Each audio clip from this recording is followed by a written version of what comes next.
قیامت کے دن دو بندے اللہ کے سامنے پیش ہوں گے۔ ایک بندہ اللہ سے کہے گا کہ یا اللہ مجھے اس سے بدلہ لے کے دے، تو اللہ تعالیٰ فرمائیں گے اس کے پاس کچھ بھی نہیں ہے۔ تو وہ شخص کہے گا یا اللہ اس سے پھر جو اس کی نیکیاں ہیں وہ مجھے دے، یا پھر اس طرح کرے کہ میرے جو گناہ ہیں وہ اس پہ ڈال۔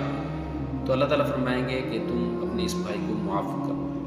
تو وہ شخص انکار کر دے گا کہ میں اس کو معاف نہیں کروں گا۔ تو اللہ تعالیٰ فرمائیں گے کہ ایسا کرو کہ تم اپنے اوپر دیکھو۔ وہ شخص اپنے اوپر جب دیکھے گا تو بہت بلند محلات اس کو نظر آئیں گے۔ وہ محلات دیکھنے کے بعد اللہ تعالیٰ سے سوال کرے گا کہ یا اللہ یہ محلات کسی نبی یا شہید کے ہیں؟ یعنی وہ سارا پچھلا معاملہ جو ہے وہ بھول جائے گا کہ اس سے کیا سوال ہو رہے تھے، وہ اللہ تعالیٰ سے کیا کہہ رہا تھا۔ اسے محلات دیکھنے کے بعد وہ محلات ہی یاد رہ جائیں گے، وہ دوسرے معاملات کو بھول چکا اور کہے گا یا اللہ یہ کسی نبی یا شہید کے ہیں؟ تو اللہ تعالیٰ فرمائیں گے یہ کسی نبی یا شہید کے محلات نہیں ہیں، بلکہ جو اس کی قیمت ادا کرے گا وہ اس کو حاصل کر لے گا۔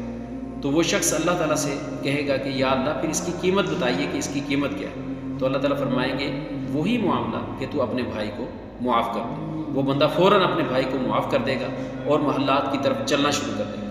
تو اللہ تعالیٰ فرمائیں گے کہ رک جاؤ، تم محلات کی طرف ابھی نہ جاؤ۔ وہ شخص کہے گا کہ اب کیا ہے کہ میں محلات کی طرف نہیں جا سکتا۔ اللہ تعالیٰ فرمائیں گے تم اپنے اس مسلمان بھائی کو بھی ساتھ لے جاؤ، اس طرح وہ دونوں اللہ کی جنت میں داخل ہو جائیں گے۔